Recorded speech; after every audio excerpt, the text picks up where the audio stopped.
So before I can talk about why Rider Chronicle is my favorite thing in Kamen Rider, like thing in general, all of it, I want to talk about Ex-Aid's music. Ex-Aid has my favorite soundtrack in Kamen Rider. I know, huge shocker. Inserts in Toku are always awesome. Ex-Aid is no exception. Wish in the Dark specifically is.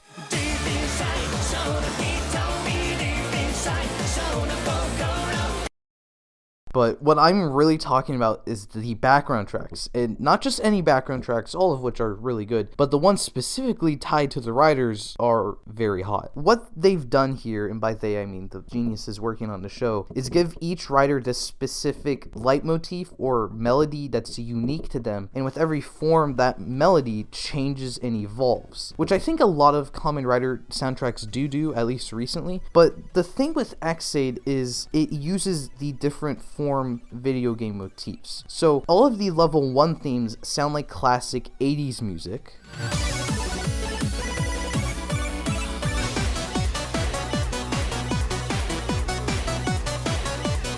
Then the level 2 theme remixes that music to fit the game genre the rider is based on.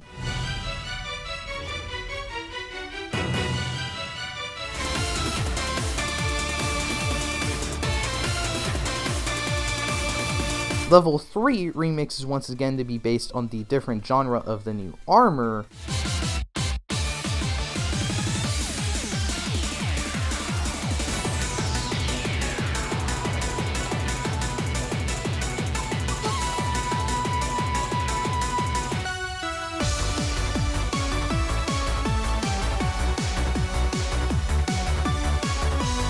And then it just keeps going. So for Ex-Aid with the most amount of forms, we get this.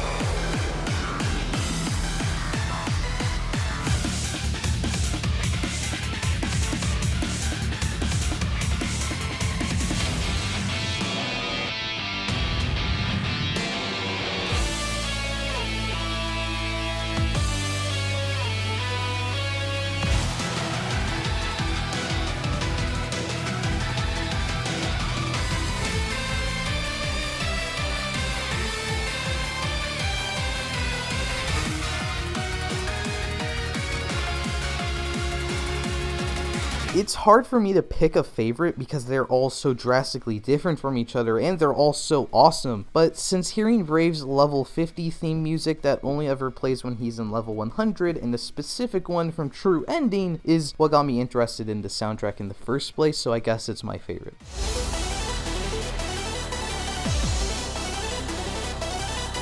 They really went all out with the video game theme on the sounds alone, which is why I love this soundtrack so much. But I bring up the songs also because of Excite. I've always liked Excite as a song, and on this rewatch I realized it's probably my favorite Rider opening, but mostly due to its usage in the show. The visuals are made up almost entirely by green screen environments. That is not a bad thing, because these environments are so stylized and unique that it doesn't matter they're green screen. The point is they're green screen, and the way it emphasizes the video game motif is so cool. The visuals are synced up so well to the music, like the new beginning part showing the main riders and their gashats is an editing masterpiece. The biggest factor of the opening to me though is how it changes to fit the season, which just about every toku does, yes, but not to the extent that Ex-Aid does. There's like 15 versions of the opening credits. Of course new forms get added after their debut, but changes like Kuroto holding a gashat after his identity reveal, Kiria turning into a yellow glitch screen and no longer turning into laser level 1 are absolutely amazing attentions to detail. When the intro turns into a title screen throughout the second arc, it helps somewhat with how much more plot focused the show gets, but it also sets the stage for how insane the second version of the opening is. It takes its ability to update with new additions and now foreshadows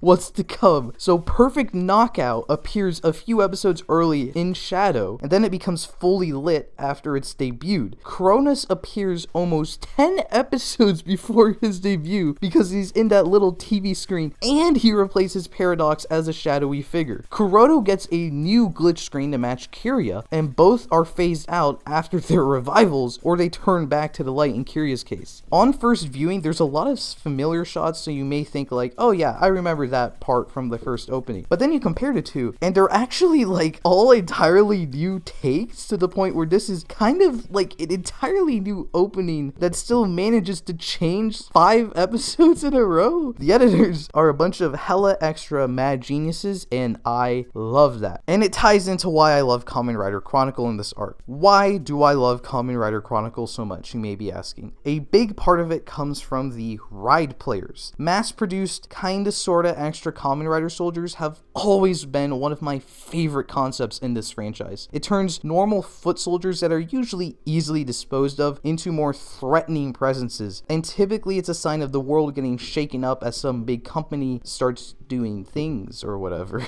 The ride players certainly do this, but in such a unique way by building on all of Ex-Aid's prior concepts. Instead of being soldiers, they're a bunch of normal ass people playing what they think is a game. They aren't attacking our heroes because they're working for some evil company, but because the Kamen Riders are basically rare NPCs in the game, and because the ride players are just normal people, the heroes can't blatantly attack them, and more often than not we see them being protected. The Bugsters get to become video game bosses separate from the games they come from, but now infect groups of ride players, turning the operations into game events with dangerous implications. The world of Ex-Aid gets flipped on its head in such a crazy way, blowing the world building out of proportion, and I adore it so much. All of that build up since episode 12 really pays off. Then there's this really interesting morality question that comes into play, where Parrot talks about how since Kamen Rider Chronicle is run by the Bugsters, it's been designed as this vehicle for mass genocide that he can have fun with. Wow,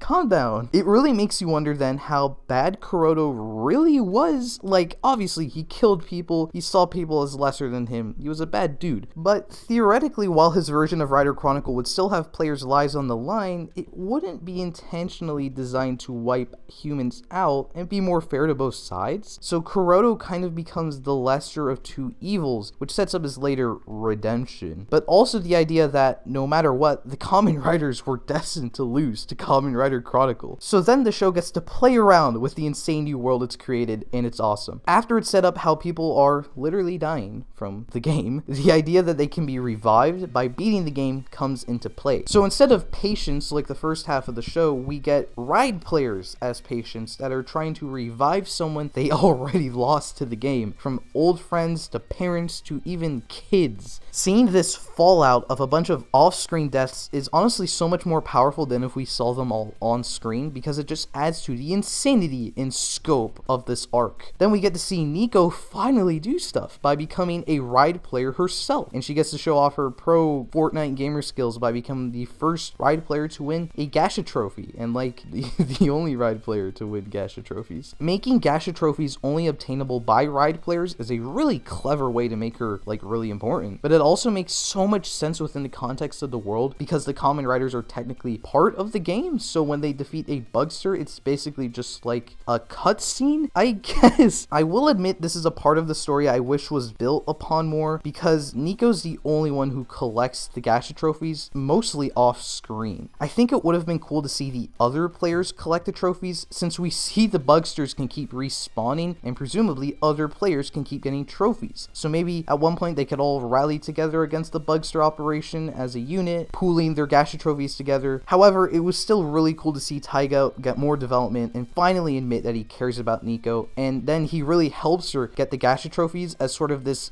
final evolution of Taiga's Gashat obsession, now working as a force for good. However, in doing this, Taiga and Nico fall to the evil that is Twitter.com, which is apparently a canon part of Ex-Aid lore that contributes to him and Nico finding Bugsters to defeat, which is really interesting and implies that I may exist within the world of Ex-Aid. Speaking of evil, one of my favorite parts of the arc is finally focusing in on Poppy. You may have noticed that I haven't really mentioned Poppy that much before this because she doesn't really do much, and and that's fine, because she did have some fun moments. She did contribute a little bit to some elements, but I also personally preferred when she's normal Asuna. But once she finally becomes a Kamen Rider as Chronicle's tutorial wardeness girl boss, she gets this really interesting story of feeling this pull between the Bugster and human factions. After kind of being an outcast in CR, she finally reunites with her kind, but unknowingly leaves behind all her friends. I like that when Emu reprogrammed her, she didn't instantly turn back to the side of good, but she still felt the pull to the Bugsters since she is a Bugster. Instead, what brought her back was this really emotional moment between her and Emu that solidified him as a really fantastic primary rider that always sees the best in others. At the same time, it starts this new journey solidifying Poppy as an excellent supporting character, with her missing memories quite literally humanizing her and completing this mission by humanizing the ultimate villain himself, Kuroto Dan. So, on my initial watch of Ex-Aid when it was airing, I considered my problems with the entire show easily summed up by redemptions and revivals. R&R, if you will. And it started with Gemu having both a redemption and a revival. But after a few years, I kind of realized I really like this addition to the story.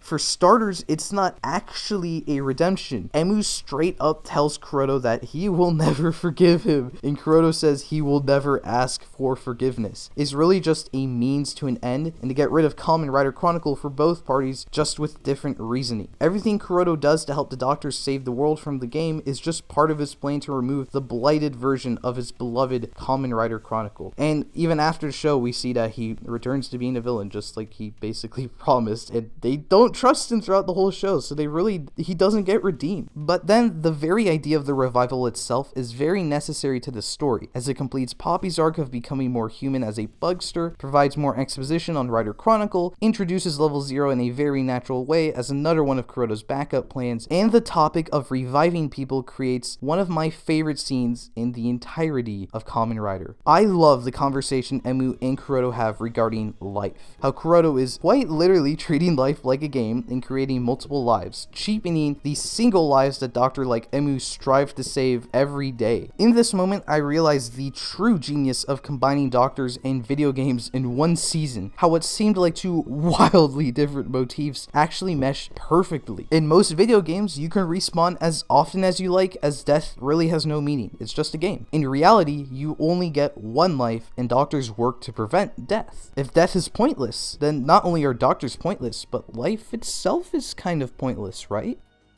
Emu Hojo defiantly telling Kuroto Dan that lives are precious because they can't be continued is the core of Kamen Rider Ex-Aid in my opinion. That moral has really stuck with me after all of these years. Even though I didn't like the episode that much at the time, I never forgot that dialogue. It's my favorite quote in Kamen Rider and tokusatsu actually, for the perfect combination of maturity and silliness in this video game season. That is a big part of why I like the whole season. It's a little disappointing that people only ever remember Kuroto for being the funny meme man, because he is a funny meme man.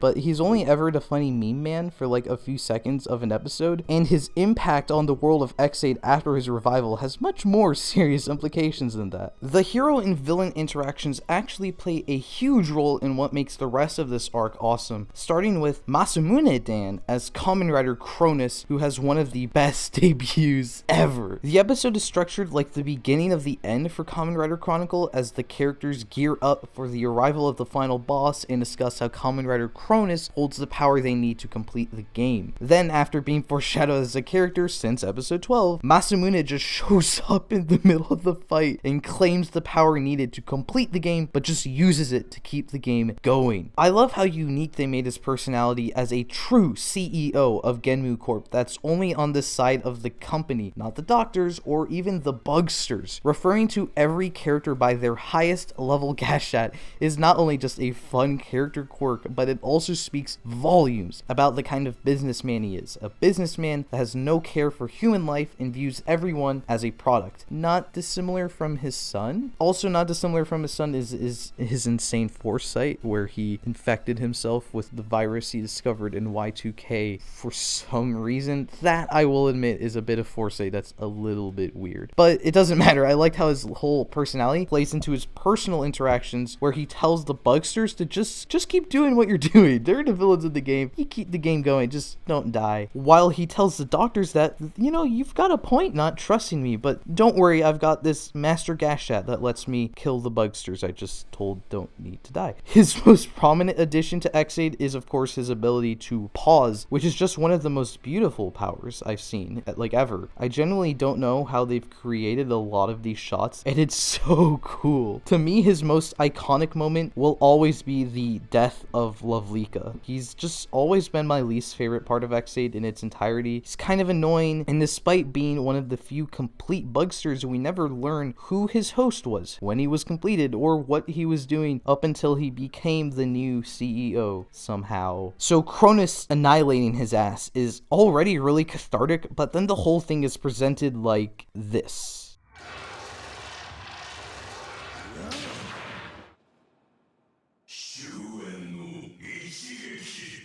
ときめきクライシスは絶版だ。 What's also awesome is that Cronus and Pause drive the plot of the next few episodes as the heroes and villains try to stop him, and we get to see how much of a shrewd businessman he is. When there's a pretty simple solution for Bugster Kuroto to circumvent Pause, Masamune manipulates one of the heroes into stopping the attack for him. When Hero begins to lose faith and the Bugsters utilize the Gamedeus virus, Masamune kills two birds with one stone by reviving Kirya and acquiring his own anti-Bugster weapon. Even though the pause is insane, the show makes Masamune a terrifying psychological threat even without it, with his debut and his manipulation of characters, and that makes him an awesome villain. So even after all these years, I'm still a bit mixed on Kirya's revival, as his death really drove the emotional core of the second arc, and his revival doesn't undo that, which is expertly done. It just feels kind of odd. I'm not sure why Masamune chose to revive Kirya of all people after meeting him once, and Kirya's whole character before was about lying, so it's pretty obvious to the audience he's just putting on an act, but there were also parts of his revival I really enjoyed. Now he's Laser Turbo to explain the new humanoid base form. People don't really acknowledge it's a different rider. It's a different rider in the show. Laser Turbo retrieving Hyper Muteki is like an evolution of him building the blueprint for Maximum that evolves into Muteki, and his revival brings up this interesting commentary on whether or not people should be revived as bugsters, but also for some reason after his revival he decides to challenge Kuroto's meme lord status and honestly solidifies himself as my favorite character, maybe? So I sorta came around on Laser Turbo existing. どうも。え、何この手。え、何どういう関係？こいつは患者だ。患者だっておかしいよこの手。はい。はっ。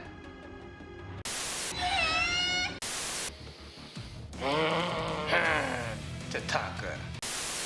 Apparently a lot of people don't like Hero's whole betrayal, but I've always thought it was really interesting. I just thought it was a unique direction to take his character since he was established at the beginning to be driven by the death of Saki. So after Kuroto planted the idea that people could be revived, we saw he started to be intrigued by that idea. It's just that the person that holds all the cards is the bad guy, so he ends up being blackmailed by the bad guy. And then the final resolution is just amazing. It makes perfect sense to get Taiga involved since Graphite has been revived, resulting in Hero having to make this heartbreaking decision: purposely fail a surgery and fail as a doctor so he can be with his loved one again, or uphold said loved one's last wishes in existence but lose the chance to ever be with her again. By choosing the latter, Hero solidifies himself as one of my favorite secondary writers. Even though he's been given the opportunity to reverse his tragedy and live his dream life, Hero chooses to value a life that still has a future ahead of them and give up his aspirations for the greater good. And much like the previous arc ended with him growing closer to Emu, this arc ends with Hero finally reconciling his series-long rivalry with Taiga now that he's finally moved on from Saki. The way I worded that makes it sound like he's dating Taiga, which may not entirely be false, so... But speaking of Emu, once again the beating heart of Rider Chronicles, Emu, with the new addition of Parrot as his bugster. Once again, I initially wasn't a fan of Parrot's redemption and revival, as for me it just felt really rushed, and after being a villain for 40 episodes, now he's a good guy, I guess. But now I realize I had the wrong opinion, objectively. That's a joke. For one, Parrot was never exactly a villain. His central motivation was really always to just play games with Emu. He worked with Genmu to create Rider Chronicle just to be the ultimate game to play with Emu, and he became Paradox and Level 99 just to be on par with Emu's powers. His antagonistic qualities more come from how he views life and humans. Additionally, the show really foreshadows his redemption. The surprise that he's a fragment of the Genius Gamer M personality might have been a prolonged twist for some, but it was integral to save until after Kamen Rider Chronicle. It's shocking to see the mighty brothers fighting each other after Emu came to terms with M, with this shattered mirror effect, conveying this fragmentation between Emu and Parrot that has to be rectified. And it's not an instant reconciliation like I initially perceived. The big foreshadowing of their team up comes from Ex-Aid's core ideals of not wasting your life. Parrot already starts to change after Lovelika's death. Like, look how goddamn sweaty he is. That's how I feel right now. You can really see the impact of the idea that he isn't immortal, of how important life really is, driving him towards Emu in an attempt to survive, even name-dropping the final form before it debuts. And it all comes to a head in the finale of the arc when Emu snaps and takes matters into his own hands, killing Parrot at long last. Or so it seems. I've never seen a Quarter 1 toy power-up have as much significance as this one, literally reviving a character. But it's such an important addition to the story because of the mighty brothers. The imagery of Parrot drowning is such a beautiful stylistic choice for him feeling the weight of the world crushing him as he has to grapple with his own mortality. Emu dropping him in the water is a perfect symbol for subjecting Parrot to the harsh reality, but by killing Parrot, Parrot finally gets to understand the value of life, the consequences of what he's done, and why he needs to atone for those mistakes, which allows him to finally live his dream of playing games with Emu. And for Emu, in perfect Kamen Rider fashion, he takes the powers of a villain and makes it a force for good, with the difference being his values as a doctor coming into play and allowing him to finally accept Parrot not as his burden to bear, but as his opportunity to make the world a better place. The conclusion of the two reaching out to each other in the murky waters of life is just wow. I'm sure you all know that Muteki Gamer is my favorite form in all of Kamen Rider, and for a long time it was mainly just due to how awesome I think it looks. But this rewatch has given me a new appreciation for the story behind it. It represents the beginning of this reconnection between brothers that spans the digital world, as Emu needs Parrot to unlock the form. But it also represents their final reunification. Emu is Parrot and Parrot is Emu. So Hyper Muteki's true potential comes from fighting side by side with its other half as connected hearts in two bodies, just like Paradox's true potential comes from being the high five to Ex-Aid's signature pose. Curious, hilarious, but I have so much more appreciation for this storyline now than I ever have before that I think I have to give the title of my favorite Kamen Rider Ex-Aid character to like both Emu and Parrot as the combined Kamen Rider Paradox Aid that finally destroys Kamen Rider Chronicle as an absolutely perfect, stunning, new Muteki conclusion to the arc, until it gets reset. So, we've reached the Muteki debut, but it still doesn't work, so I would assume we've got a couple more we have to take a look at before I could get everything back. So even when I was watching this final arc of Ex-Aid live, something about it didn't quite sit right with me. Even though it's only 5 episodes, it's considered a separate arc. It just feels somewhat tacked on. I think starting with Masamune's Bugster virus coming into play to create Reset is a really interesting parallel to Emu's Bugster virus being used to create Gashats, but like, nothing really comes of it.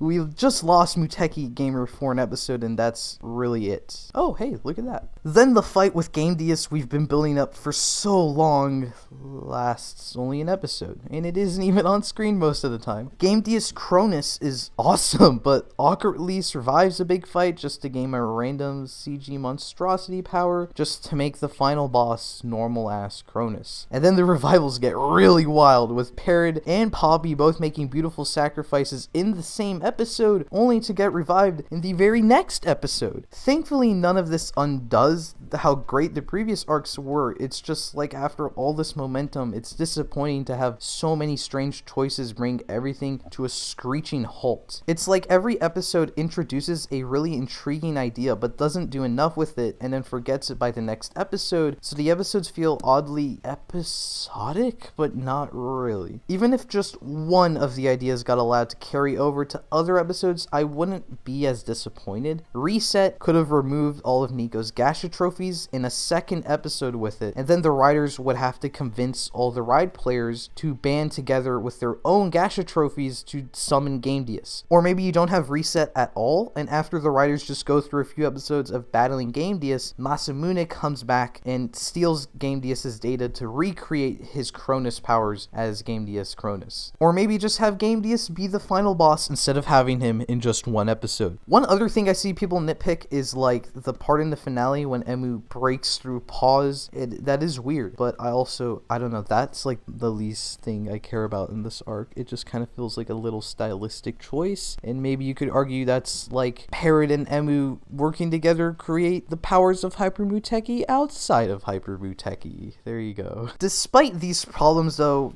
I still found this to be an enjoyable finale for the show. Graphite's final battle against his two rivals teaming up was pretty great, and I especially loved the bit of characterization of sacrificing himself during a pause because he lost his fight fair and square. Kuroto and Kiria's final duel is awesome because it really hammered home the inhumanity of reviving people as bugsters, with Laser Turbo explicitly acknowledging their purpose is to die. It retroactively makes me enjoy their revivals more because they become not really revivals, and it adds to that commentary of, you know, why we shouldn't revive all those other people and how they kind of are dead. But it's also a great finale to this season-long rivalry. Taiga's final development by bootlegging a transformation into Cronus just to protect Nico is so awesome! And then his team treatment against Gamedeus Cronus finally reunites him with the rest of the main trio as a true doctor. Even Nico gets a nice little story about becoming a doctor after she sees other people infected with the same Gamedeus virus that almost killed her. The infection of the city creates some pretty high stakes, especially with how the characters themselves refer to it as a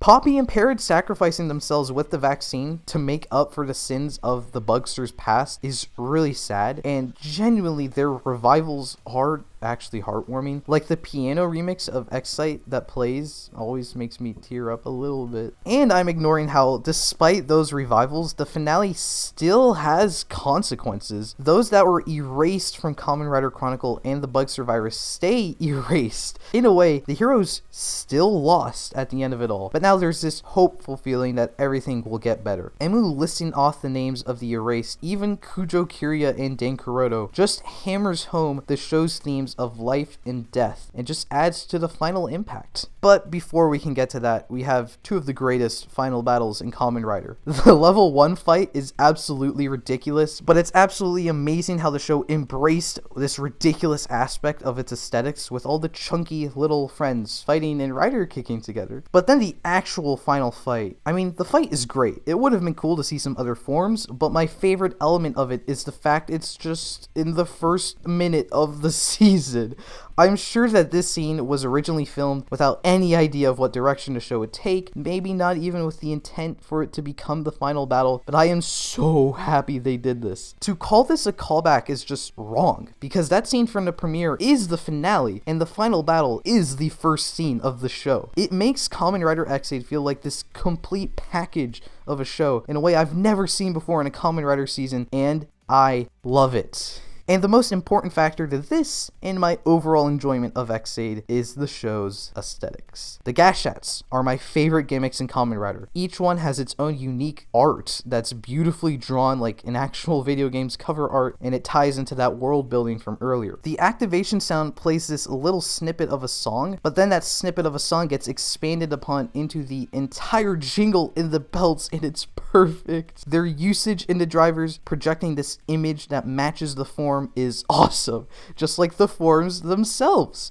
The crazy eyes work so well to convey the video game concept in real physical suits, especially with the forms mimicking the cover art and then matching their respective bugsters. The level up functionality is also perfect, going from chibi characters to normal suits with this specific armor design, with attachments showing greater power while full suit redesigns show even greater power. And then the way like the chibi suits slowly disappear over the course of the show because we need the more powerful forms more often, which makes that final battle just that much more exciting. And then the naming scheme, incorporating the last part of a Gashet's title and a level number, just like a video game, is the kind of stupid small details that I live for. And of course, my favorite suit in tokusatsu comes from Kamen Rider Ex-Aid with his final form, Muteki Gamer. I made it my channel avatar, for crying out loud, but there's really not a single suit I dislike from this season. They all look cool in different ways, but still feel unified as one show. But my favorite part of the aesthetics is all the effects. The character selection when the characters go into level 1 is,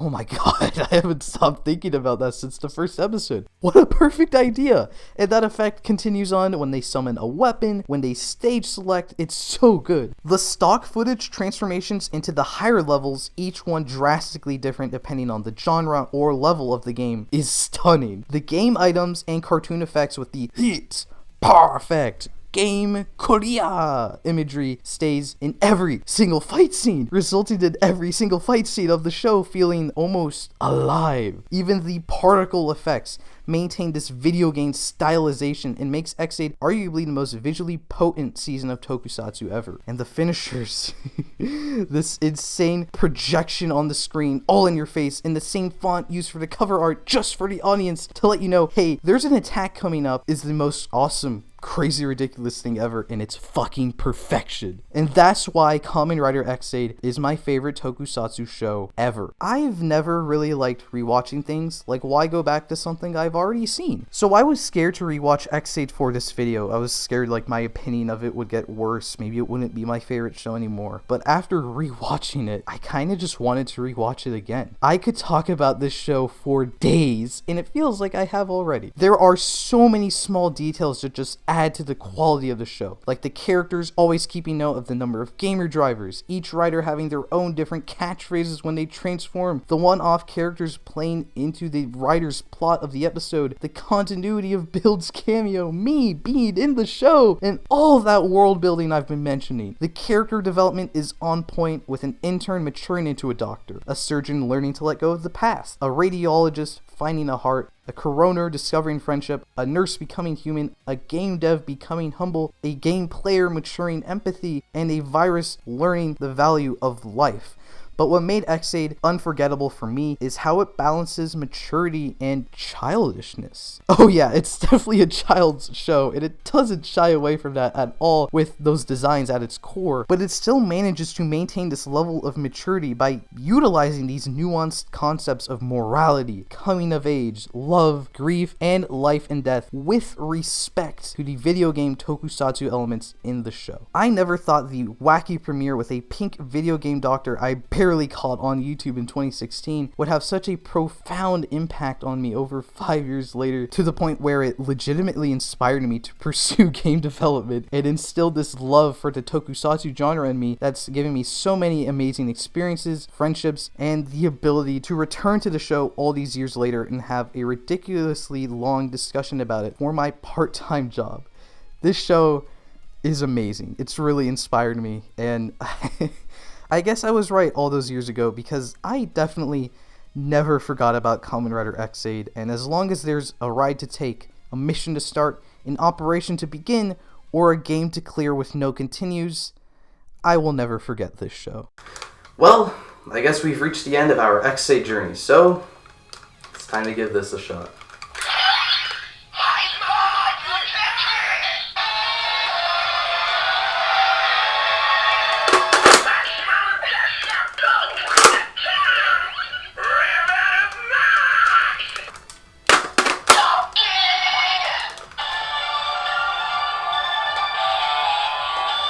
Hyper Dimension!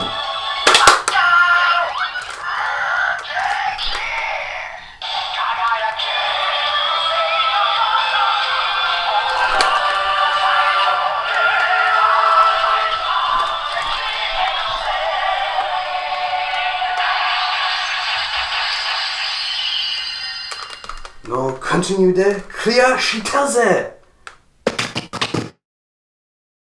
Next time on thomasjujube's Kamen Rider Ex-Aid. Hi guys, I'm so sorry this video took so long to make. Because Ex-Aid means so much to me, I really wanted to make my 5 years look at it something special, like the magnum opus of my YouTube channel, so it ended up taking way longer than I really wanted to work on it. I hope that the end result was enjoyable for you, even if it was at the cost of my scheduling. However, this won't be the only new Ex-Aid video I'm making. I'm going to be talking about all of the specials in a separate video, some of the toys, even how I would adapt Ex-Aid in the upcoming videos. And if you want to see some parts of that right now, be sure to check out the $2 tier on my Patreon. And to everyone who's already a patron, hi, you guys are awesome. Thank you so much for all your support, and I hope you and everyone else who's hit that subscribe button will continue to enjoy everything else I've got planned. And I hope to see you next game.